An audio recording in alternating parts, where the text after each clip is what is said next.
Ay, ang daming tao. Ito, nakita ko, Zamboanga ba yan? Grabe, Zamboanga, ang layo nun.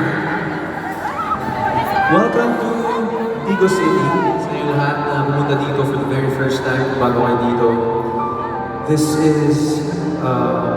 place is very special sa amin. Kasi syempre, taga dito si Daisy. So, and tonight we're gonna celebrate our last show here in the Philippines. We're celebrating natin ito. Kaya I'm really thankful to all of you na mga sumubaybay sa concert series na to na ginagawa namin.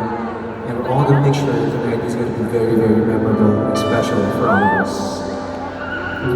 Pwede mag-hi sa mga nasa likod. Hello po sa inyo mga nandyan. Kumusta po kayo? Ayos ba? Naririnig mo na maayos? Mga nandito? Sino galing Manila? Pangasinan? Pakalayo ng Pangasinan. Manila? Pangasinan din?